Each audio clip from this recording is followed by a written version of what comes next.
Margaret Shun had been seeing Dr. Williams for 15 years when her chest pain started on a Tuesday morning. She called his office, expecting the familiar voice of his receptionist, but instead heard a recording. Dr. Williams has retired. Please contact your insurance company for a new provider. No forwarding information. No transition plan. Just silence where her medical lifeline used to be. When the medical system abandons you like this, you discover something far more dangerous than institutional betrayal. You discover that your own brain has become your worst enemy. The very organ that helped you navigate decades of life's challenges now works against you in ways that would have been unthinkable when you were younger. Here's what nobody tells you about aging. Your brain doesn't just slow down, it fundamentally changes how it processes risk, trust, and decision-making. These changes make you vulnerable to manipulation, poor choices, and dangerous oversights that your 40-year-old self would have spotted immediately. The first betrayal happens in your prefrontal cortex, the brain's executive center. After 60, this region begins what neuroscientists call selective deterioration. You maintain your vocabulary, your memories, your personality, but your ability to detect deception starts failing. The neural pathways that once screamed, "This sounds too good to be true," now whisper politely or stay silent altogether. Dr. Patricia Reuter-Lorenz at the University of Michigan discovered something that should terrify every older adult. In laboratory tests, people over 65 were 40% more likely to believe false statements, even when presented with contradictory evidence. Their brains literally process lies as truth more readily than younger brains. This isn't about intelligence or education. Brilliant professors, successful executives, and sharp-minded retirees all showed the same vulnerability. The scam industry has weaponized this knowledge. They know that after 60, your brain's skepticism circuits weaken while your desire for human connection strengthens. That friendly voice on the phone offering to help with your Medicare benefits isn't just being nice. They're exploiting a neurological vulnerability that you can't control through willpower alone. But the deception detection failure is just the beginning. Your brain's reward system also changes in ways that make you susceptible to what researchers call positivity bias.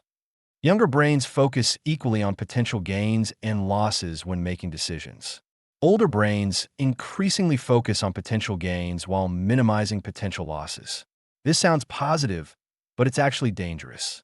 When that financial advisor promises guaranteed returns on your retirement savings, your 65-year-old brain literally processes that promise differently than your 40-year-old brain would have. The potential gains light up your neural reward centers more brightly, while the warning signals about potential losses fade into background noise. This positivity bias explains why older adults fall for investment scams at rates that would be impossible if their brains were functioning like they did decades earlier. It's not about being naive or uninformed. It's about fundamental changes in neural processing that make risk assessment unreliable. The third betrayal involves what neuroscientists call cognitive load theory. Your brain has limited processing capacity, and as you age, more of that capacity gets consumed by basic functions that used to be automatic. Walking while talking becomes harder. Following complex conversations requires more effort. Making decisions while distracted becomes nearly impossible. Predators know this.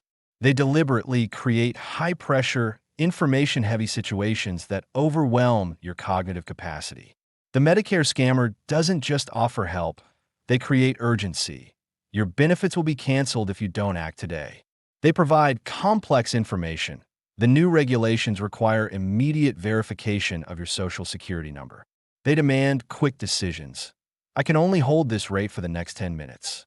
Your overwhelmed brain, operating at reduced capacity, defaults to shortcuts that serve you well when you were younger but now lead to disaster. You trust authority figures more readily. You rely on first impressions more heavily. You assume that people who sound professional are actually professional.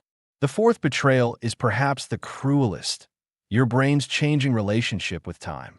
Older brains process time differently, making you more susceptible to deadline pressure and less likely to take time for careful consideration. When someone says limited time offer, your brain experiences that pressure more intensely than it would have when you were younger. This time distortion also affects your ability to learn from experience. Your brain takes longer to form new memories and connect new experiences to old patterns. The red flags that would have triggered instant recognition in your younger years now take longer to register, if they register at all. The medical implications of these brain changes are staggering. When you're sitting in a doctor's office, your compromised deception detection makes you more likely to accept inadequate explanations. Your positivity bias makes you focus on hopeful possibilities while ignoring warning signs. Your reduced cognitive capacity makes it harder to ask the right questions or remember important details. Dr. James Goodwin, a geriatrician at the University of Texas, documented how these brain changes affect medical decision-making. Older patients were significantly more likely to agree to unnecessary procedures, accept incomplete diagnoses, and trust medical professionals who displayed confidence regardless of competence. The very traits that made them successful in their careers, trusting relationships, and focusing on positive outcomes, now made them vulnerable to medical exploitation. But here's where the story takes a crucial turn. Understanding these brain changes isn't about accepting defeat. It's about developing new strategies that work with your changed brain rather than against it. The patients who thrive after 60 aren't the ones who pretend their brains haven't changed. They're the ones who acknowledge the changes and build systems to compensate. Margaret Shun, abandoned by Dr. Williams' sudden retirement, eventually learned something that transformed her relationship with healthcare. She discovered that her changed brain, while more vulnerable in some ways, had also developed new strengths that younger people lack. Her decades of experience, when properly organized and systematically applied, gave her advantages that no young person could match. The key insight is this: your aging brain isn't just losing capabilities, it's reorganizing them. The same neural changes that make you more trusting also make you better at reading emotional cues. The same changes that reduce your skepticism also enhance your ability to form meaningful connections. The same changes that make you focus on positive outcomes also help you maintain hope in difficult circumstances. The most successful older adults learn to leverage these new strengths while building external systems to compensate for their new vulnerabilities. They don't try to think like they did when they were 40. They learn to think like the 60-plus person they've become, but with full awareness of both their enhanced abilities and their new blind spots. They create decision-making protocols that slow down high-pressure situations. They build verification systems that double-check important information. They develop support networks that provide objective second opinions. They learn to recognize the specific situations where their changed brains are most vulnerable and create safeguards accordingly. Most importantly, they stop feeling ashamed about these brain changes. Shame makes you hide your vulnerabilities, which makes you more susceptible to exploitation. Acceptance allows you to build effective defenses. The goal isn't to have the brain of a 30-year-old. The goal is to have the wisdom of your accumulated years combined with the practical knowledge of how your current brain actually works. Your brain after 60 isn't broken. It's different. And once you understand exactly how it's different, you can work with those differences instead of fighting against them. The patients who master this understanding don't just survive the challenges of aging. They often make better decisions than they ever did when they were younger. Your brain after 60 doesn't just become more trusting or less skeptical. It develops what neuroscientists call negativity amplification, a phenomenon where negative thoughts, once they take hold, spiral into catastrophic thinking patterns that would have been impossible to sustain in your younger years. Dr. Mara Mather at USC discovered something that explains why so many brilliant older adults make decisions that seem completely out of character. The aging brain loses its ability to regulate emotional intensity. When you were 40, a worry about your health might occupy your thoughts for a few minutes before your brain naturally shifted focus. After 60, that same worry can hijack your entire cognitive system for hours or even days. This isn't about becoming pessimistic. It's about losing the neural brakes that once prevented runaway thinking. Your brain's anterior cingulate cortex, which once modulated emotional responses, begins firing less efficiently. The result? A single negative thought can cascade into a full-blown crisis of confidence that affects every decision you make. Consider what happened to Dr. Robert Shun, a retired physics professor who spent 40 years solving complex equations. When a scammer called claiming his Medicare would be suspended, Robert's amplified anxiety about healthcare costs overwhelmed his analytical capabilities entirely. His fear-hijacked brain couldn't access the logical circuits that would have questioned this absurd claim. But here's where the story gets more disturbing. Robert's brain didn't just fail to detect the scam. It actively participated in the deception through what researchers call confirmation bias amplification. Once his anxious brain accepted the premise that his Medicare was at risk, it began filtering all subsequent information to support that false belief while ignoring contradictory evidence. This amplification effect explains why intelligent older adults often double down on poor decisions instead of correcting course. Their brains become echo chambers that reinforce initial impressions, no matter how flawed. The neural flexibility that once allowed rapid course correction becomes rigid thinking patterns that resist change. The social implications are devastating. Dr. Susan Charles at UC Irvine documented how negativity amplification destroys relationships in ways that younger people find incomprehensible. When an older adult feels slighted by a friend's comment, their brain can't regulate the emotional response the way it once did. A minor social friction becomes a major betrayal. A misunderstood text message becomes evidence of rejection. This explains why so many older adults find themselves increasingly isolated, not because people abandon them, but because their amplified negative interpretations of social interactions drive people away. They're not becoming paranoid or difficult. Their brains are literally processing neutral social cues as threatening. The medical consequences are equally serious. Dr. Jennifer Temmel at Massachusetts General Hospital found that older patients with amplified negative thinking were 3 times more likely to refuse beneficial treatments and twice as likely to accept unnecessary interventions. Their hijacked emotional systems made them simultaneously too fearful of helpful procedures and too trusting of harmful ones. Take Martha Rodriguez, a retired teacher who refused a routine colonoscopy because her amplified anxiety convinced her the procedure would definitely cause complications. The same week, she agreed to an expensive and useless detox treatment because her fear-driven brain interpreted the salesperson's confidence as medical authority. But here's the twist that changes everything. The same neural changes that create negativity amplification also create what researchers call wisdom amplification in people who learn to work with their changed brains instead of against them.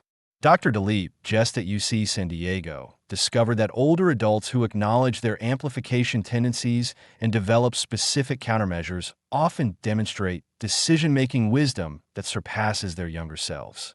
They don't try to think like they did at 40. They develop new thinking strategies designed for their 60-plus brains. The key insight is understanding that your aging brain isn't malfunctioning. It's operating according to new rules. The same neural changes that amplify negative thoughts also amplify positive emotions when properly channeled. The same changes that make you more vulnerable to fear-based manipulation also make you more capable of deep empathy and meaningful connection. Superagers, people who maintain exceptional cognitive function into their 90s, share a crucial trait. They've learned to recognize when their brains are amplifying emotions and have developed interrupt protocols that break the spiral before it takes control. Eleanor Hoffman, 93 and sharper than most 50-year-olds, uses what she calls the Tuesday test. When she feels strong emotions about any decision, she automatically delays action until Tuesday of the following week. This simple protocol gives her amplified emotions time to settle, while keeping her analytical capabilities accessible. She also practices emotional labeling, explicitly naming her feelings when they arise. I notice I'm feeling anxious about this investment opportunity. This technique, backed by neuroscience research, actually reduces amygdala activation and restores prefrontal cortex function. The most successful older adults also create decision trees for common situations before emotions get involved. When facing medical decisions, they have predetermined criteria for evaluating treatments. When considering financial choices, they have established protocols for verification and consultation. When navigating social conflicts, they have practiced responses that prevent amplification spirals. These strategies aren't about compensating for deficits. They're about leveraging the unique strengths of the aging brain while protecting against its new vulnerabilities. The goal isn't to think like you did when you were younger. The goal is to think better than you ever have, using the wisdom of your accumulated experience combined with strategies designed for your current neural reality. Your brain after 60 isn't your enemy. It's a different kind of ally that requires different tactics. Once you understand how amplification works, both negative and positive, you can design your life to minimize the destructive spirals while maximizing the wisdom-enhancing effects. The patients who master this understanding don't just survive the challenges of aging brain changes. They often make better decisions than they ever did when they were younger. They've learned that acknowledging their brain's new operating system isn't a sign of weakness. It's the foundation of making truly informed choices about their health, relationships, and future. The collapse begins with a chilling neurological betrayal. Social network pruning, a phenomenon masquerading as choice, but in reality, a biological inevitability. Your brain, in its insidious quest for efficiency, begins to silently sever ties, discarding any connection that demands emotional effort. Margaret Walsh, a retired bank manager, watched her social circle shrink from 30 regular contacts to 3 over just 5 years. She didn't consciously decide to stop calling old colleagues or skip neighborhood gatherings.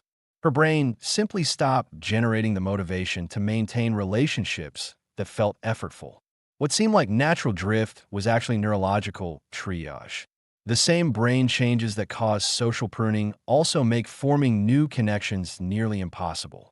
Young adults can bond over shared activities or common interests. After 60, your brain requires much deeper emotional resonance to form lasting attachments, a threshold that casual social encounters rarely meet. Traditional senior centers, ironically, often amplify isolation. Throwing lonely older adults together for superficial activities like bingo is akin to expecting strangers to forge deep bonds merely by sharing a waiting room. These shallow interactions only underscore the profound absence of meaningful connection, leaving participants feeling more profoundly alone than before they arrived. Dr. Robin Dunbar's research at Oxford revealed the mechanism behind this struggle. The aging brain loses its ability to maintain weak ties, the casual acquaintanceships that form the foundation of social networks.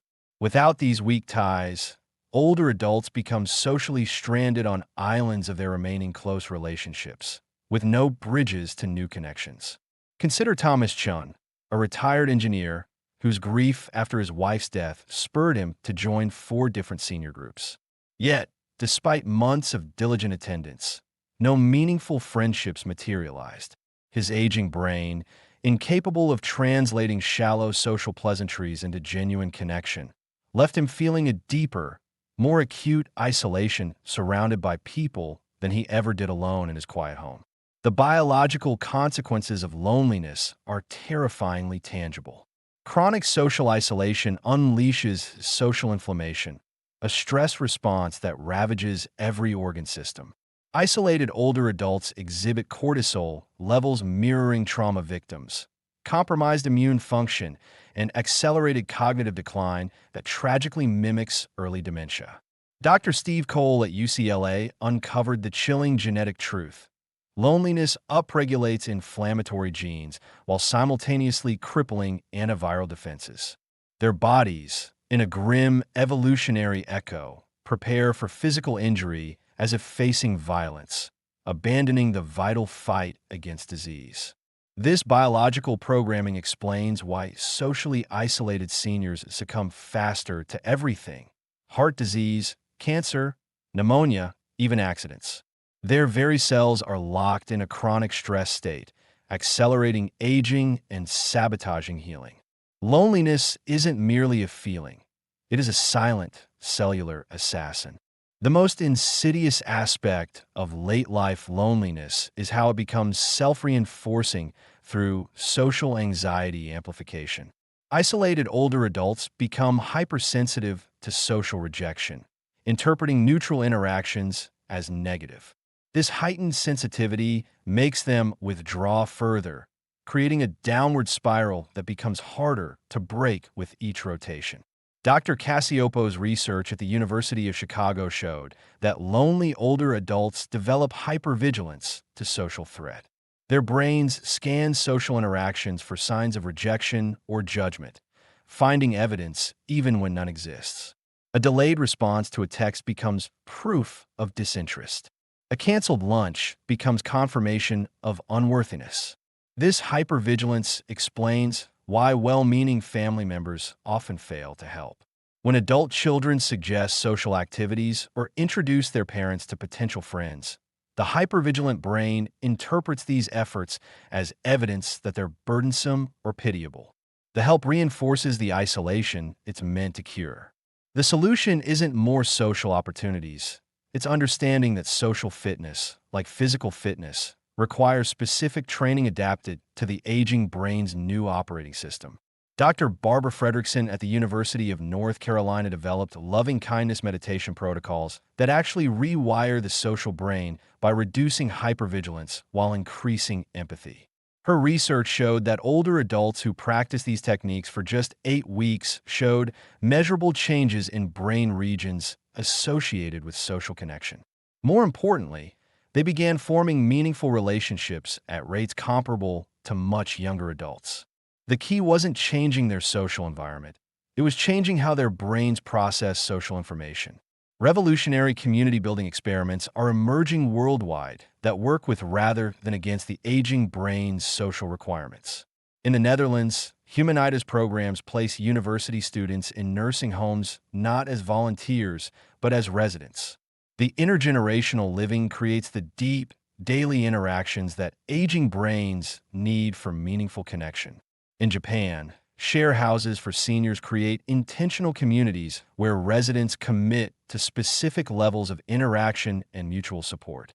Unlike traditional senior housing that focuses on services, these communities focus on interdependence, giving older adults roles and responsibilities that make them essential rather than peripheral. The most successful interventions recognize that older adults don't need more people in their lives. They need different kinds of relationships. Research by Dr. Laura Carstensen at Stanford revealed that aging brains actually prefer fewer, deeper connections over larger, shallower networks. The goal isn't quantity, but quality of emotional resonance. This insight revolutionizes how we think about late-life social needs. Instead of trying to recreate the broad social networks of youth, successful programs help older adults form chosen families, small groups of unrelated individuals who commit to deep, ongoing mutual support. These chosen families often eclipse biological ones in reliability, forged not by historical obligation, but by the radical act of mutual choice. Members select each other based on shared values and complementary needs, cultivating bonds that defy the typical erosion of time, instead deepening and strengthening with age. The technology revolution offers unexpected opportunities for social connection, but only when designed with aging brains in mind. Video calling platforms that focus on regular, scheduled interactions work better than social media that requires constant engagement. Online communities organized around specific interests or challenges create the focused interaction that aging brains process as meaningful. Perhaps the most important discovery is that social isolation after 60 isn't inevitable. It's a design flaw in how we've structured aging in modern society. Cultures that maintain strong intergenerational bonds and create meaningful roles for older adults show dramatically lower rates of late-life loneliness and its associated health consequences. The path forward requires acknowledging that the social needs of older adults are fundamentally different from those of younger people, then designing communities and relationships that meet those needs. This isn't about managing decline.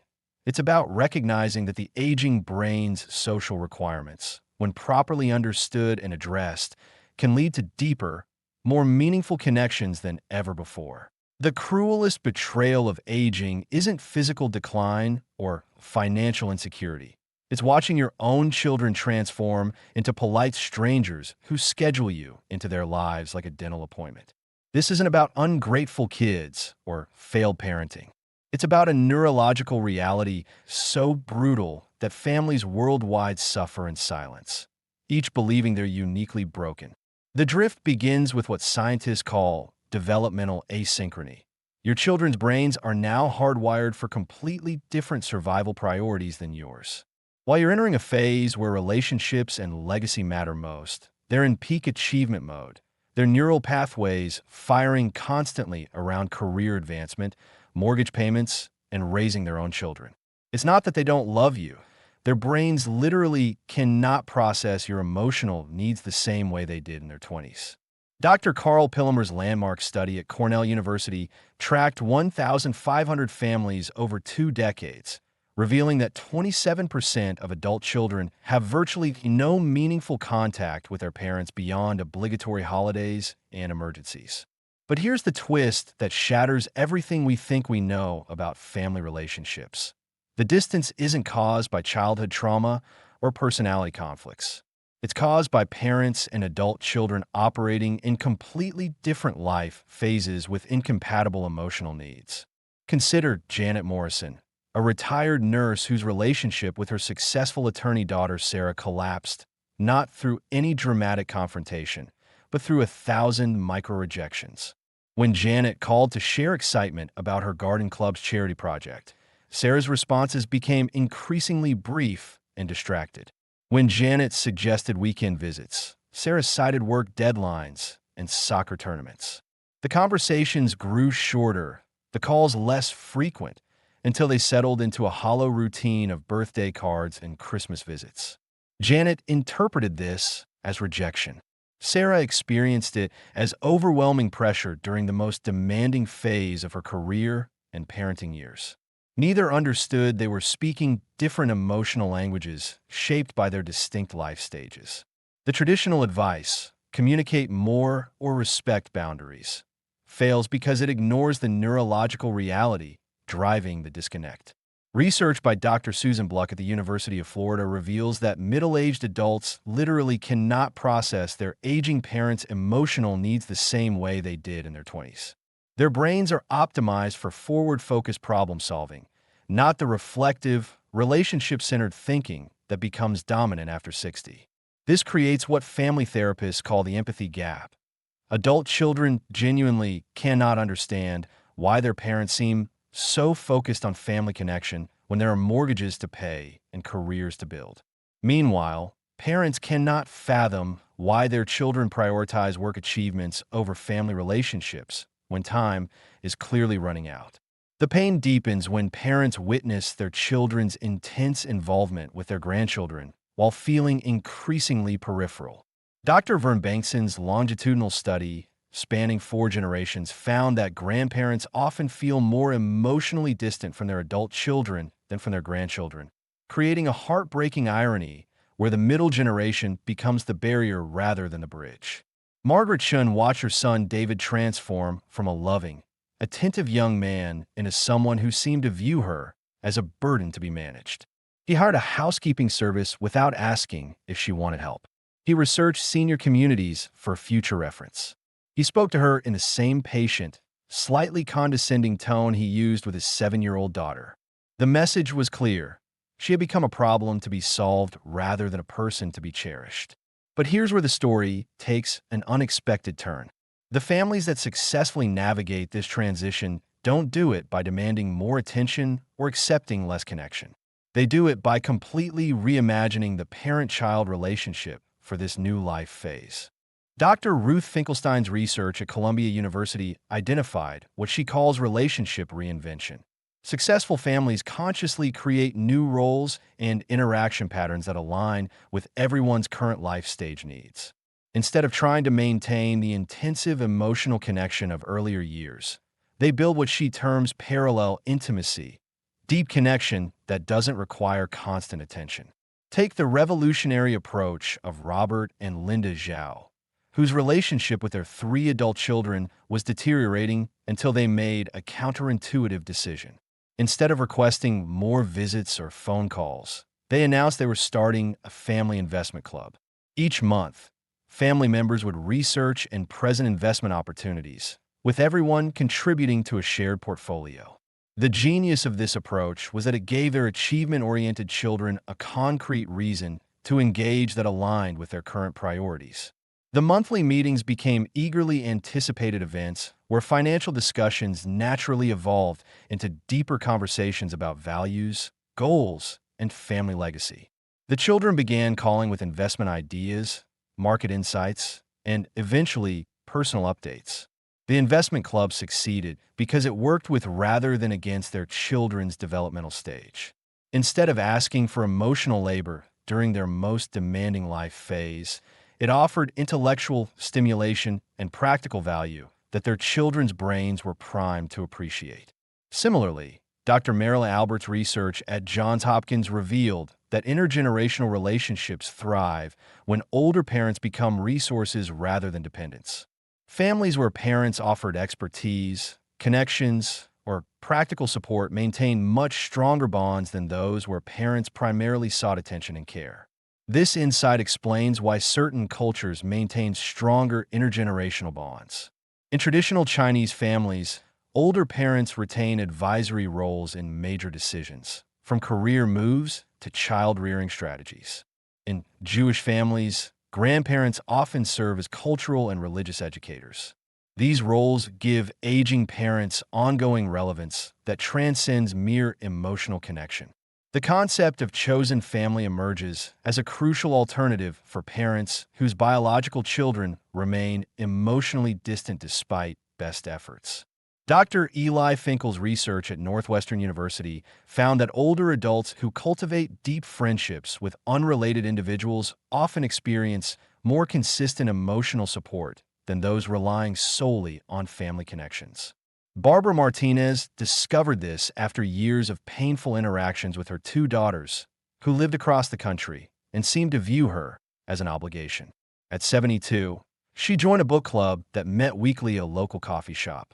Over months, she developed profound friendships with three other women facing similar family challenges.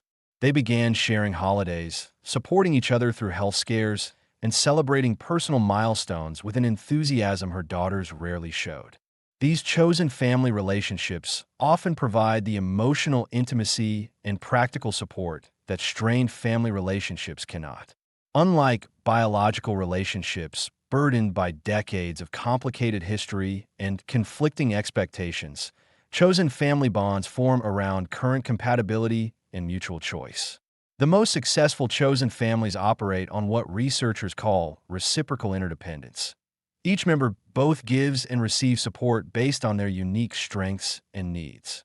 This creates the sense of being valued, an essential that many older adults lose when their traditional family roles diminish. Perhaps the most surprising finding from decades of research is that parents who successfully build chosen family networks often see their relationships with biological children improve. When older parents have their emotional needs met through chosen family, they interact with their children from a position of fulfillment rather than neediness, dramatically changing the dynamic. The children, no longer feeling pressured to be their parents' primary source of connection and meaning, can engage more authentically. Conversations become more natural, visits more enjoyable, and the relationship evolves into something resembling friendship rather than obligation. The path forward isn't about replacing family with friends or accepting emotional distance as inevitable. It's about understanding that relationships, like everything else, must evolve to survive the dramatic changes that come with aging. The parents who thrive aren't those who cling to past relationship patterns, but those who courageously reimagine what connection can look like in this new phase of life. The cruelest irony of modern aging isn't physical decline or financial insecurity. It's watching technology transform from a tool of empowerment into an instrument of exclusion. Every month, Another essential service disappears behind a digital wall, leaving millions of older adults stranded in a world that increasingly treats them as technological refugees in their own society. This isn't about learning to use smartphones or mastering social media. This is about systematic digital apartheid that's quietly stripping away the independence that took decades to build. The banking app that replaced human tellers. The healthcare portal that gatekeeps your own medical records. The grocery store self-checkout that assumes you carry a smartphone for payment. Each represents a calculated decision to prioritize efficiency over accessibility, profits over people. Dr. Sherry Tuckel's research at MIT reveals the devastating scope of what she calls technological disenfranchisement, the process by which rapid digital adoption creates a new class of disabled citizens. Her longitudinal study, tracking 2,400 adults over age 65, found that 73% had lost access to at least one essential service due to digitization, with 31% experiencing what she terms cascade exclusion, being locked out of multiple interconnected systems simultaneously. Consider Robert Martinez, a 74-year-old retired engineer who discovered his 40-year banking relationship meant nothing when his local branch closed. The bank solution? Download their app and use mobile deposit. But Robert's arthritis made touchscreen navigation painful, his vision made small text illegible, and his hearing loss made phone support useless. Within months, he went from financial independence to requiring his daughter's help for basic transactions, not because he lacked mental capacity, but because the technology wasn't designed for bodies like his. The pharmaceutical industry provides perhaps the most egregious example of digital exclusion masquerading as innovation. Major pharmacy chains now require smartphone apps for prescription refills, appointment scheduling, and even accessing sale prices. Dr. Lisa Rosenbaum's investigation for the New England Journal of Medicine found that patients over 70 pay an average of 23% more for medications simply because they cannot navigate digital discount systems designed for younger users. But here's where the story takes an unexpected turn. The companies implementing these changes aren't motivated by technological necessity. They're driven by what economists call customer segmentation through friction. Internal documents from major retailers reveal deliberate strategies to make services difficult for older adults to access, effectively pushing them toward higher-margin alternatives or eliminating them as customers entirely. Amazon's internal emails, revealed during congressional hearings, explicitly discussed how complicated checkout processes could age out customers who required more customer service support. Bank of America's strategic planning documents referenced digital natives as preferred customers worth retaining, while older customers were categorized as legacy users to be gradually transitioned away from human-assisted services. When banks eliminate human tellers, they cite customer preference for digital convenience. When insurance companies require online claims filing, they reference efficiency improvements. When investment firms move to app-only trading, they tout innovation. The reality? These changes reduce labor costs while shifting the burden of accessibility on a customer's least equipped to handle it. This systematic exclusion creates what disability rights advocates call manufactured helplessness. Older adults who were previously independent suddenly require assistance, not because of cognitive decline, but because of deliberately inaccessible design. The psychological impact mirrors that of sudden physical disability, complete with depression, anxiety, and loss of self-efficacy. Martha Chun, a retired librarian who had managed complex research databases throughout her career, found herself unable to access her own medical records through her hospital's new patient portal. The interface required rapid mouse movement her tremor made impossible. Password requirements changed monthly, and security questions referenced pop culture from decades after her youth. Despite her professional background with information systems, she was effectively locked out of her own healthcare data. The medical establishment has weaponized this digital divide with particular cruelty. Electronic health records, originally designed to improve patient care, now serve as barriers between patients and their own information. Dr. Atul Gawande's research at Harvard Medical School found that patients over 65 are 40% less likely to access their test results, medication lists, or appointment schedules compared to younger patients. Not due to lack of interest, but due to interface design that assumes smartphone proficiency and perfect vision. Healthcare providers exploit this exclusion to reduce administrative costs while maintaining plausible deniability. When patients cannot access online portals, they're forced to call during limited phone hours, often waiting 30 minutes or more to speak with staff who seem annoyed by requests for information that's theoretically available online. The message is clear: adapt to our technology or accept inferior service. The most insidious aspect of technological disenfranchisement is how it's disguised as choice and progress. Companies frame digital-only policies as environmental consciousness or pandemic safety measures, making older adults who request human alternatives seem selfish or backwards. This gaslighting prevents organized resistance and makes victims blame themselves for technological inadequacy rather than recognizing systematic exclusion. Yet some older adults have discovered that the same technological complexity that excludes them can be turned into a weapon of resistance. Dr. Patricia Moore, a 78-year-old former software engineer, became a digital accessibility advocate after being locked out of her own retirement account. Instead of accepting exclusion, she began documenting every inaccessible interface, filing detailed complaints with regulatory agencies, and organizing other affected seniors. Moore's breakthrough came when she realized that most digital exclusion violates existing disability rights laws. The Americans with Disabilities Act requires equal access to public accommodations, including digital services. By framing technological barriers as disability discrimination rather than generational preference, she gained legal standing to demand changes. Her organization, Digital Rights for Seniors, has forced major companies to redesign interfaces after threatening legal action. They've secured settlements requiring banks to maintain human teller services, compelled healthcare systems to provide phone-based portal access, and pushed retailers to accept cash payments without penalty. Their secret weapon? Detailed documentation of every exclusionary practice, creating legal liability companies cannot ignore.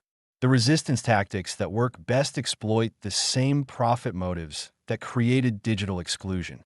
When enough older adults threaten to take their business elsewhere, companies suddenly discover that accessibility features are technically feasible after all. Bank of America restored human teller services in select locations after losing $2.3 billion of deposits from customers over 65. CVS redesigned their app interface after a coordinated boycott by senior advocacy groups. The most effective digital resistance comes from what Moore calls technological civil disobedience, deliberately overwhelming systems designed to exclude older adults. When prescription apps crash from too many phone calls requesting human assistance, companies quickly restore alternative access methods. When online-only services face floods of mail complaints, they often create phone-based alternatives to reduce administrative burden. Perhaps the most powerful tool is intergenerational alliance. When younger family members understand that digital exclusion isn't about technological incompetence, but systematic discrimination, they become fierce advocates. Adult children who witness their parents' exclusion often possess the technical skills and social media influence to create public relations nightmares for offending companies. The technology companies fear most isn't government regulation. It's viral social media campaigns showing the human cost of digital exclusion. Videos of elderly customers struggling with inaccessible interfaces generate millions of views and immediate corporate responses. The same platforms designed to exclude older adults become weapons for exposing that exclusion. The path forward isn't about becoming technological experts or accepting digital dependency. It's about recognizing that accessibility is a civil right, not a corporate favor. Every inaccessible interface represents a choice to exclude, not a technological limitation. Every company claiming digital-only policies are inevitable is lying. They're simply prioritizing profits over people. The seniors who maintain independence aren't those who master every new app or accept every digital mandate. They're those who understand their rights, document discrimination, and refuse to accept exclusion as inevitable. They've learned that in a world increasingly designed to marginalize them, the most radical act is demanding equal access to the society they helped build. The house that once represented security and achievement has become a gilded cage for millions of Americans over 60. That four-bedroom colonial with the perfect lawn isn't just eating your savings. It's systematically destroying your independence, isolating you from community, and creating dangerous dependencies you never saw coming. The aging-in-place mythology sold by real estate agents and financial planners isn't just wrong. It's actively harmful to your health, wealth, and happiness. Dr. Stephen Golan's groundbreaking research at the University of Florida reveals what the housing industry doesn't want you to know. Homes designed for families become hazardous environments for aging bodies. His 15-year study tracking 8,000 older homeowners found that 67% experienced what he terms residential imprisonment, becoming trapped in spaces that no longer serve their needs but feel impossible to leave. The transformation happens gradually, then suddenly. First, the stairs become harder to navigate. Then the garden becomes overwhelming. The heating bills spike as aging bodies need more warmth. Maintenance tasks that once felt manageable become dangerous undertakings. Before you realize it, you're spending $40,000 annually maintaining a house you use 3 rooms of, while your social world shrinks to whoever can drive to your increasingly isolated suburban fortress. Consider Barbara Hendricks, a 72-year-old retired teacher who spent 2 decades insisting she'd never leave her dream home in Connecticut. The house her late husband built had everything: 4 bedrooms, 2-car garage, half-acre garden. But after his death, the dream became a nightmare. The property taxes alone consumed 35% of her fixed income. When the furnace died in January, the $8,000 replacement cost forced her to choose between heating and medication. She spent 3 months wearing winter coats indoors rather than admit defeat. The breaking point came when she fell carrying laundry upstairs and lay on the floor for 6 hours before her neighbor happened to check on her. The house designed for family life had become a death trap for solo aging. Yet when her daughter suggested downsizing, Barbara's response was visceral. "They'll have to carry me out in a box." The emotional attachment to physical space had become stronger than rational self-preservation. This isn't about sentimentality. It's about brain chemistry. Dr. Mark Whitman's research at the Institute for Frontier Areas of Psychology reveals that aging brains develop what he calls spatial bonding syndrome. The neural pathways connecting memory to physical space become hyperactive, making the thought of leaving feel like psychological amputation. The house stops being a place you live and becomes part of your identity. Leaving feels like dying. The housing industry exploits this vulnerability through aging-in-place marketing that sounds compassionate but serves corporate interests. Home modification companies sell $50,000 bathroom renovations to people who'd be better served moving to accessible housing. Reverse mortgage lenders prey on house-rich, cash-poor seniors with products that sound like solutions but often accelerate financial ruin. The message is consistent. Leaving your home means giving up independence. The reality is exactly opposite. Real estate agents particularly benefit from the aging-in-place mythology. They make more money from expensive home modifications and property maintenance referrals than from helping clients downsize. When seniors finally do sell, agents often steer them toward age-restricted communities that maximize commission while minimizing actual benefit to residents. But here's where conventional wisdom gets dangerous. Traditional retirement communities often create more problems than they solve.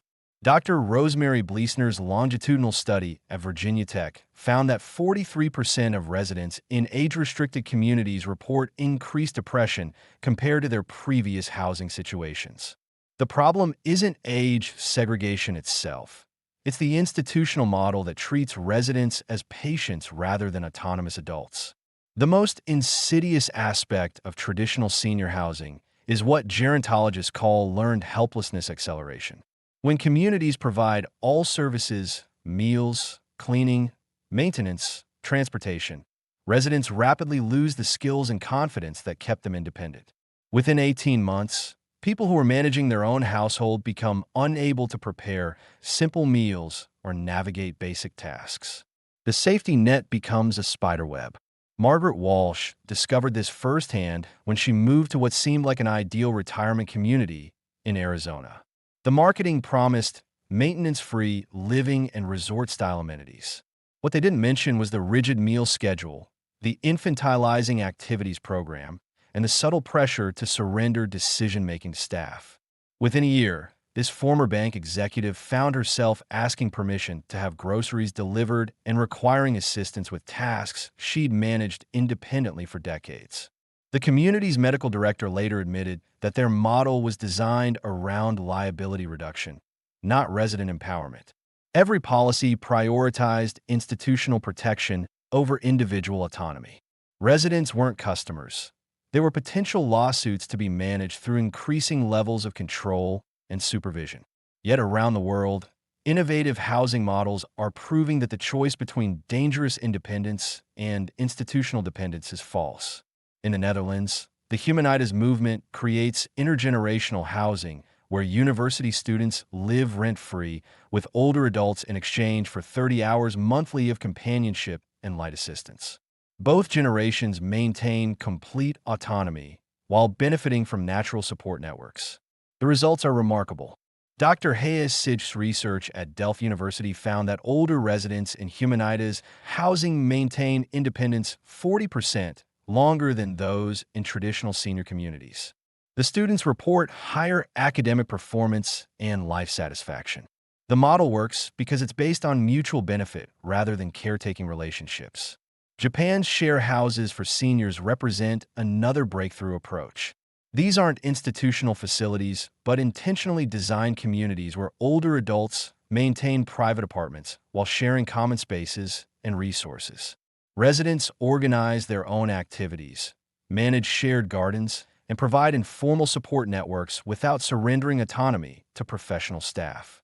Kenji Yamamoto, a 78-year-old former engineer, moved to a Tokyo share house after his wife's death left him isolated in their family home. Instead of the loneliness he expected, he found purpose helping younger residents with technology while they assisted him with physical tasks. The arrangement feels like chosen family rather than managed care. His health improved, his expenses dropped 60%, and his social connections expanded beyond anything he'd experienced in decades. The key insight from successful housing innovations is what urban planner Dr. Susan Pinker calls intentional neighboring, deliberately creating conditions for natural support networks to emerge. This isn't about forced socialization or artificial community building. It's about designing physical spaces that make helpful connections inevitable while preserving individual privacy and choice. The most radical housing transformations often come from extreme downsizing that initially feels like loss but becomes liberation. Dr. Graham Hill's research on life editing found that people who reduce their possessions by 80% or more report significant improvements in mental health, financial security, and life satisfaction. The process forces clarity about what actually matters versus what you think you should want. Consider Robert Shun, a 76-year-old retired professor who shocked his family by selling his 6-bedroom house and moving into a 600-square-foot apartment in an urban high-rise. His children worried he was having a breakdown. Instead, he was having a breakthrough. Without yard work, maintenance, and property taxes consuming his time and money, he could afford to travel, take classes, and explore interests he'd deferred for decades. The apartment's location near public transportation eliminated his dependence on driving. The building's diverse age mix provided natural social connections without the artificial atmosphere of senior-only communities. Most surprisingly, the smaller space forced him to curate possessions rather than accumulate them, leading to what he describes as physical and mental clarity he hadn't experienced since college. The resistance to downsizing often comes from family members who've inherited the same spatial bonding syndrome affecting their parents. Adult children frequently oppose their parents' housing changes not from concern for well-being, but from attachment to childhood homes and inheritance expectations. They frame downsizing as giving up rather than recognizing it as strategic adaptation. Dr. Carl Pillemer's research at Cornell reveals that family opposition is the primary barrier preventing beneficial housing transitions. When older adults overcome this resistance and make moves aligned with their actual needs rather than family expectations, satisfaction rates exceed 90%. The key is framing housing decisions as choices about how to live rather than where to die. The most successful housing transitions involve what housing advocates call trial runs, temporary arrangements that let people experience new living situations without permanent commitment.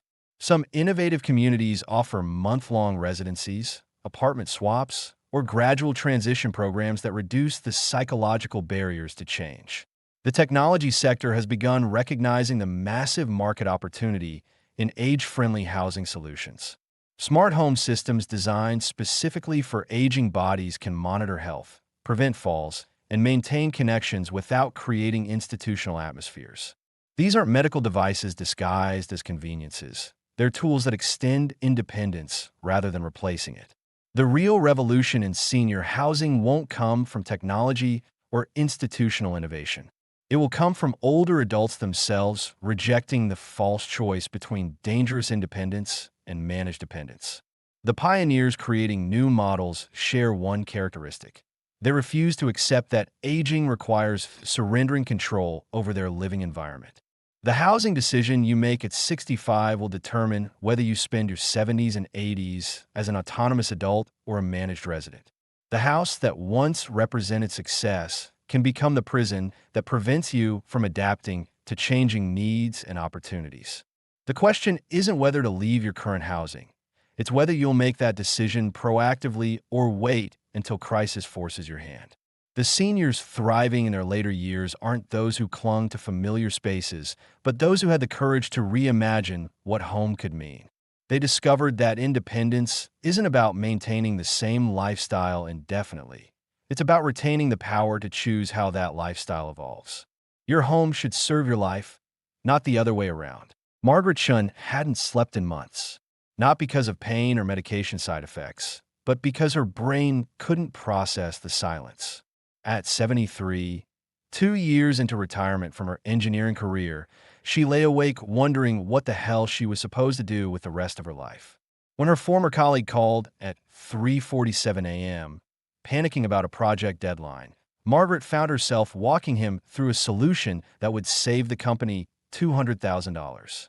After hanging up, she realized she felt more alive in those 20 minutes than she had in the previous 20 months. This wasn't supposed to happen. Margaret had followed every retirement rule perfectly. She'd saved diligently, planned financially, even picked up watercolor painting and joined a book club.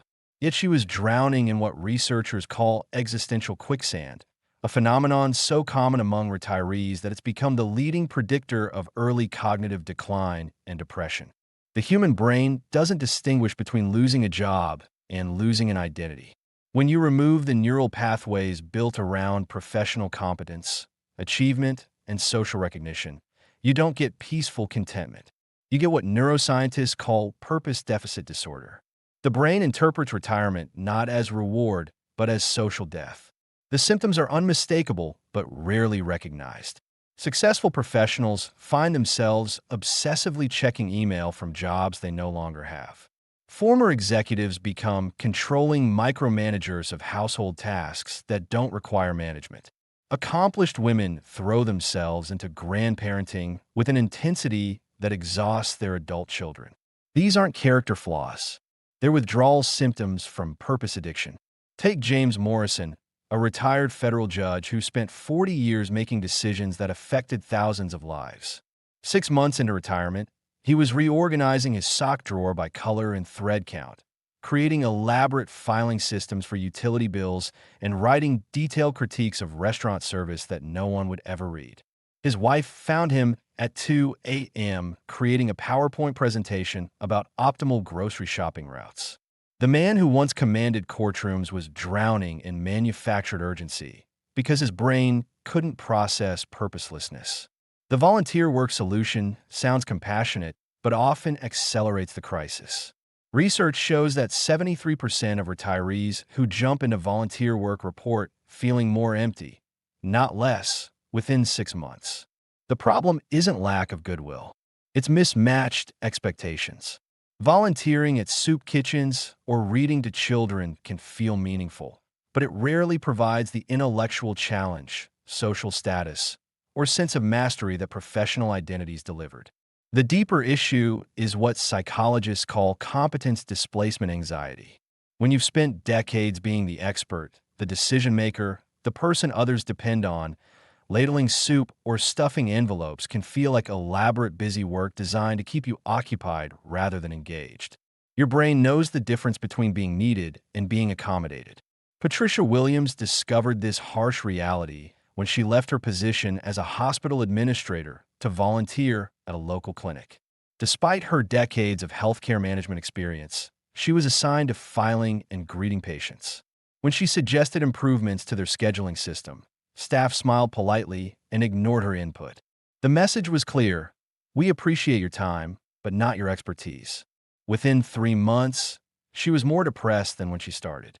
The Japanese concept of ikigai offers a radically different framework, but most Western interpretations miss its revolutionary implications. Ikigai isn't about finding your passion or following your bliss. It's about discovering what the world needs that only you can provide. The distinction is crucial. Passion-based approaches focus inward on personal fulfillment. Ikigai focuses outward on unique contribution. This reframe transforms everything. Instead of asking, "What do I want to do with my retirement?"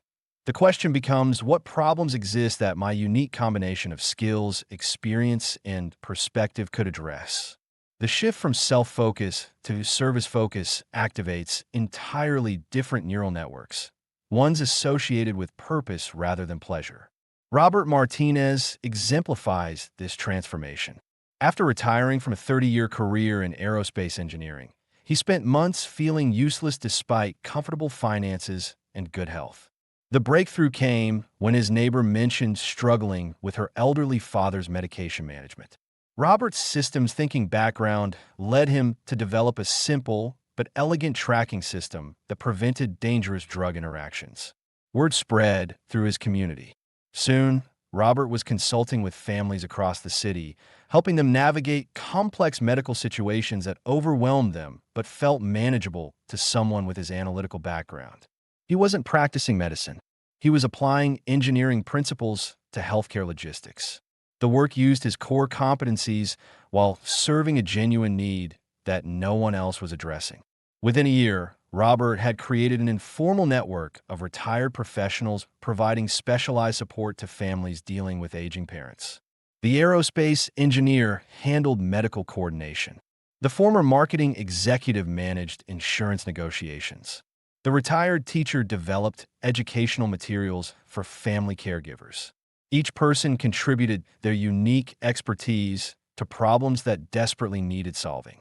When you apply familiar skills to novel challenges, you create what researchers call cognitive hybrid vigor, the mental equivalent of crossbreeding that produces stronger, more resilient thinking patterns. Brains engaged in this kind of competence recycling develop new neural pathways that actually enhance cognitive function rather than merely maintaining it.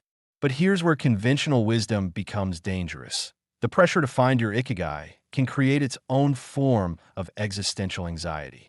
The search for perfect purpose becomes another performance metric, another way to judge whether you're aging successfully. The retired executive who can't identify their unique contribution feels like they're failing at retirement too. Research on social connection reveals a crucial insight. Purpose doesn't have to be profound to be powerful. Studies of Italian villages with exceptional longevity found that residents who lived longest weren't those with grand missions, but those with daily reasons to get up, get dressed, and interact with others. The baker who opened shop at 5 a.m., the woman who feeds stray cats, the man who maintains the village fountain. Their purposes seem small, but create the social fabric that sustains entire communities. This insight liberates retirees from the burden of finding world-changing missions. Your ikigai might be becoming the neighborhood expert on local history, the person who knows which restaurants accommodate dietary restrictions, or the unofficial technology support for your apartment building. The scale matters less than the specificity and the genuine need you're addressing. The most successful purpose transitions often emerge from what researchers call productive accidents, unplanned encounters that reveal unexpected opportunities for contribution. Linda Rodriguez discovered her post-retirement calling when a flight delay stranded her next to a young entrepreneur struggling with business plan presentation. Her 40 years in corporate communications had given her insights the young man desperately needed. That conversation led to informal mentoring, which evolved into consulting, which became a thriving practice helping immigrant entrepreneurs navigate American business culture. The key insight is that purpose in later life rarely resembles purpose in earlier life. The skills remain valuable, but the context completely changes. The challenge isn't finding work that feels like your old job. It's finding problems that need your particular combination of experience, wisdom, and availability. The timing advantage of later life purpose is profound but underappreciated. Unlike younger people juggling career advancement, mortgage payments, and child rearing, retirees can choose challenges based purely on impact and interest rather than financial necessity. This freedom allows for what researchers call encore careers, second acts focused on significance rather than success. The most innovative encore careers combine professional expertise with personal passion in ways that create entirely new categories of contribution. The retired physician who becomes an advocate for medical marijuana research. The former corporate lawyer who helps small nonprofits navigate legal compliance. The ex-military officer who develops leadership programs for at-risk youth. These aren't traditional jobs or typical volunteer positions. They're hybrid roles that exist because someone with unique qualifications decided to create them. The resistance to purpose reinvention often comes from family members who've bought into retirement mythology. Adult children worry when their parents start new ventures, preferring the predictability of golf, and grandchildren to the uncertainty of continued growth and challenge. They frame purpose-seeking as inability to relax rather than recognizing it as psychological necessity. The most profound purpose discoveries often require what psychologists call identity archaeology, excavating interests and talents that were buried under decades of professional obligations. The accountant who always loved photography but never had time to pursue it seriously. The manager who was fascinated by psychology but chose business for practical reasons. The teacher who dreamed of writing but was too exhausted after work to attempt it. Retirement removes the practical barriers that prevented these explorations. The question isn't whether you're too old to develop new competencies. It's whether you're brave enough to admit what you've always wanted to try. The neuroplasticity research is clear. Brains remain capable of significant learning and growth well into the 80s, especially when the learning connects to genuine interest and perceived importance. The technology revolution has created unprecedented opportunities for purpose expression that didn't exist for previous generations of retirees. Online platforms allow retired experts to share knowledge globally, create educational content, build communities around shared interests, and monetize expertise in ways that were impossible even a decade ago. The retired engineer can teach physics through YouTube videos. The former nurse can provide health education through podcasts. The ex-teacher can tutor students worldwide through video conferencing. But technology also creates new forms of purpose anxiety. The pressure to build online brands, grow social media followings, and compete in digital marketplaces can feel overwhelming to people who mastered pre-internet professional worlds. The solution isn't avoiding technology, but approaching it as a tool for connection rather than competition. The most sustainable purposes in later life share three characteristics. They build on existing strengths rather than requiring completely new skill development. They address genuine needs rather than manufacture problems, and they allow for flexible engagement rather than rigid schedules. The retired executive who becomes a business mentor can choose clients and set boundaries. The former teacher who tutors struggling students can work when energy is high and rest when it's low. The ultimate purpose crisis isn't about finding the right activity. It's about accepting that meaning in later life might look completely different from meaning in earlier life. The executive who finds fulfillment in community gardening isn't settling for less. She's discovering that impact doesn't require corner offices or six-figure salaries. The professor who becomes passionate about local politics isn't wasting his education. He's applying intellectual rigor to problems that affect real people's daily lives. The seniors who thrive in their later years aren't those who found perfect purposes, but those who remained open to evolving purposes. They understand that ikigai isn't a destination, but a practice. A daily commitment to contributing something valuable to the world, even if that contribution changes as they change. Your next chapter won't write itself, and it won't look like anyone else's story. But somewhere in the intersection of what you're good at, what the world needs, and what genuinely interests you lies a purpose that could make your later years not just comfortable, but extraordinary. The question isn't whether that purpose exists. It's whether you're ready to stop looking backward and start building forward. What skills have you developed that could solve problems you've never considered? What needs exist in your community that your particular background could address? What would you attempt if you knew you couldn't fail and didn't need the money? The answers to these questions might surprise you, and they might just transform your understanding of what it means to age with purpose and vitality. When Eleanor Hoffman turned 93, she didn't celebrate with cake and candles. Instead, she launched a consulting firm, not because she needed the money, but because 3 decades of retirement had taught her something most people never discover. True health isn't about avoiding what could hurt you. It's about building systems so robust that stress becomes strength. Eleanor's story defies everything we've been told about aging gracefully.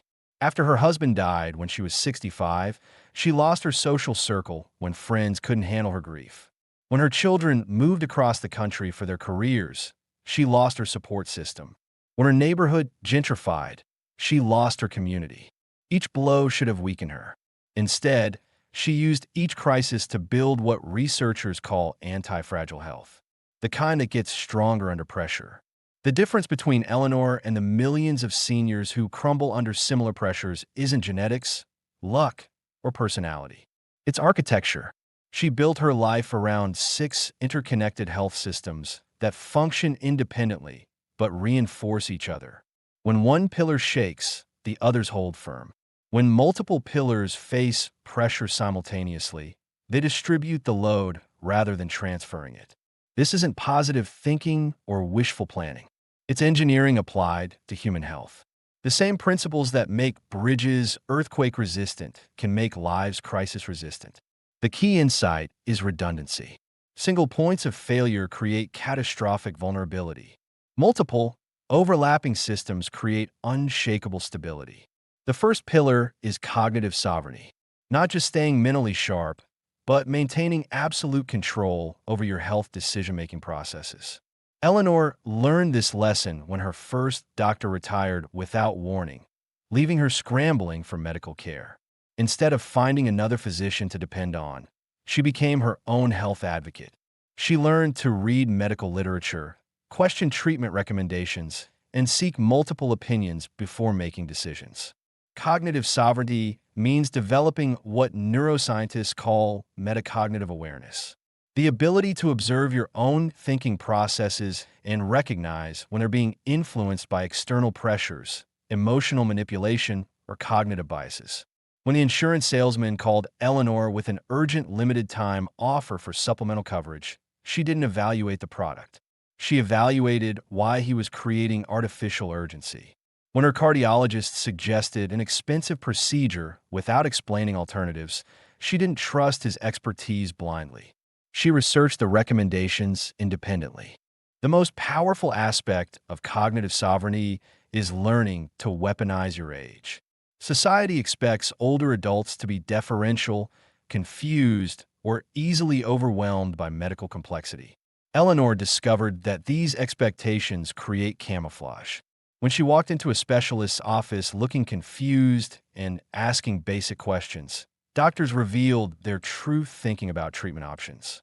When she appeared overwhelmed by insurance terminology, representatives explained coverage details they normally keep proprietary. Her apparent vulnerability became intelligence gathering advantage. The second pillar is physiological redundancy. Traditional health advice for seniors focuses on maintaining current capabilities. Anti-fragile health focuses on developing backup systems for when primary systems fail. Eleanor learned this principle when arthritis made her favorite activities painful. Instead of accepting limitation, she developed alternative movement patterns that accomplished the same goals through different mechanisms. When walking became difficult, she learned chair-based exercises that maintained cardiovascular health. When fine motor control declined, she developed gross motor alternatives for daily tasks. When balance became unreliable, she redesigned her living space to eliminate fall risks while maintaining independence. Each adaptation preserved function through different pathways. The most revolutionary aspect of physiological redundancy is preventive adaptation. Instead of waiting for problems to develop, Eleanor anticipated likely challenges and built solutions in advance. She learned to cook nutritious meals using only one hand before arthritis made two-handed cooking impossible. She practiced navigating her home in darkness before vision problems made night movement dangerous. She established relationships with reliable service providers before she needed their assistance. The third pillar is metabolic flexibility. Most aging advice focuses on slowing metabolic decline. Anti-fragile metabolism focuses on teaching your body to thrive under varying conditions. Eleanor discovered this when a medication side effect disrupted her normal eating schedule. Instead of panicking about missed meals, she had trained her body to function efficiently with intermittent fasting. Metabolic flexibility means your body can switch seamlessly between different fuel sources. When glucose is abundant, you use it efficiently. When it's scarce, you burn fat effectively. When protein needs increase during illness or stress, you can absorb and utilize it optimally. This isn't about following the latest diet trend. It's about building metabolic resilience that adapts to whatever life throws at you. Eleanor achieved this through strategic stress exposure. Cold showers that trained her circulatory system to respond rapidly to temperature changes. Brief periods of fasting that taught her metabolism to function without constant fuel.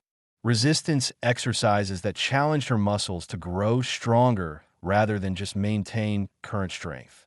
Each controlled stress made her more capable of handling uncontrolled stress. The fourth pillar is immune system optimization. Traditional immune support focuses on avoiding pathogens. Anti-fragile immunity focuses on training your immune system to respond appropriately to threats while avoiding overreaction that causes autoimmune problems.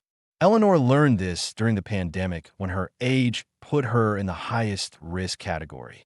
Instead of hiding from all potential exposures, she strategically strengthened her immune response through controlled challenges. Regular exposure to mild stressors like cold temperatures and brief exercise sessions that triggered beneficial immune responses. Consumption of fermented foods that supported gut bacteria diversity. Social interactions that exposed her to common pathogens in manageable doses while her immune system was strong. The key insight is that immune systems, like muscles, need appropriate challenges to stay strong. Complete isolation weakens immune function as much as overwhelming exposure. Eleanor found the sweet spot where her immune system stayed alert and responsive without becoming hypervigilant or exhausted. The fifth pillar is stress inoculation. Most people try to eliminate stress from their lives as they age. Eleanor learned to embrace beneficial stress while building resistance to harmful stress. She distinguished between eustress, which strengthens systems, and distress, which depletes them. Her consulting work provided intellectual challenge that kept her mind sharp. Her volunteer activities created social pressure that maintained her interpersonal skills. Her learning projects generated cognitive stress that built new neural pathways. The crucial difference is control and recovery. Beneficial stress is chosen, time-limited, and followed by adequate recovery. Harmful stress is imposed, chronic, and provides no opportunity for adaptation. Eleanor's consulting clients created deadlines that challenged her problem-solving abilities, but she controlled which projects to accept and when to work on them. The stress strengthened her capabilities rather than overwhelming them. The sixth pillar is adaptive capacity, the ability to recognize when circumstances require fundamental changes rather than minor adjustments. Most people resist change until crisis forces adaptation. Eleanor developed what psychologists call change readiness, the mental flexibility to embrace transformation before it becomes emergency.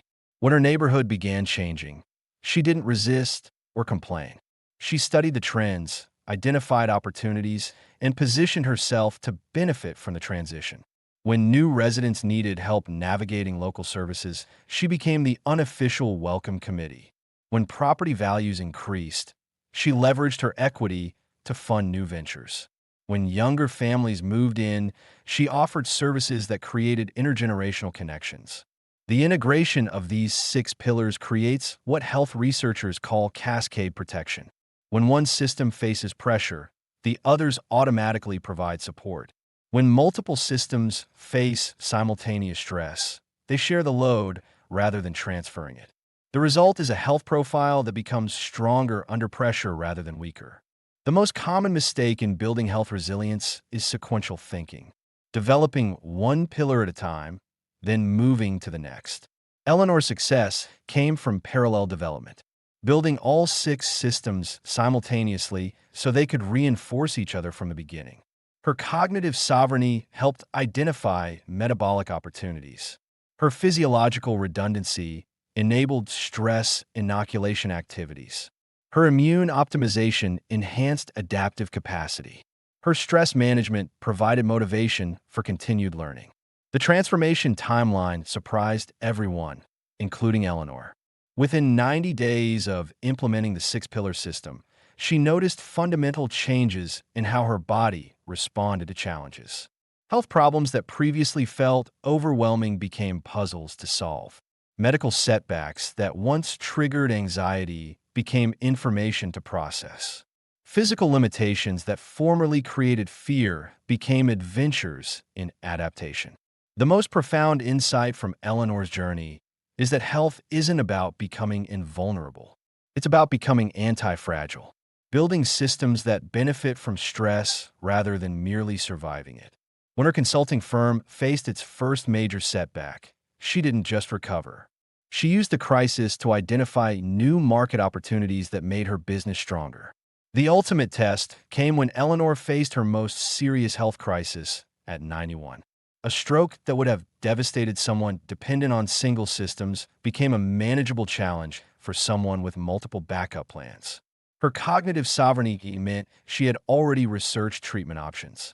Her physiological redundancy included rehabilitation strategies. Her metabolic flexibility helped her body recover more efficiently. Her immune optimization prevented secondary infections. Her stress inoculation experience made the rehabilitation process feel like familiar territory. Her adaptive capacity embraced necessary changes. 6 months later, Eleanor was not just recovered, but expanded. The stroke had forced her to develop new neural pathways that enhanced her problem-solving abilities. The rehabilitation process had introduced her to assistive technologies that improved her efficiency. The experience had given her insights into healthcare navigation that became a new consulting specialty. This is the promise of anti-fragile health, not just surviving the challenges of aging, but using them as raw material for continued growth and vitality. Not just maintaining independence, but building systems so robust that disruption becomes opportunity for expansion rather than threat to stability. The choice facing every person approaching or experiencing their later years isn't between decline and maintenance. It's between fragility and anti-fragility, between building health that breaks under pressure or health that grows stronger through challenge. between accepting limitation or engineering liberation. Eleanor's story isn't unique because she's exceptional. It's unique because she chose to build differently. The same principles that transformed her health at 93 can transform any health profile at any age. The question isn't whether you're too old to start building resilience. It's whether you're ready to stop accepting vulnerability as inevitable and start engineering anti-fragility as achievable. What would your health look like if setbacks became setups for comebacks? What would change if you built systems that benefited from disruption rather than suffered from it? What possibilities would open if you stopped trying to control outcomes and started building response capabilities? The answers might surprise you, and they might just redefine what it means to age with vitality rather than resignation.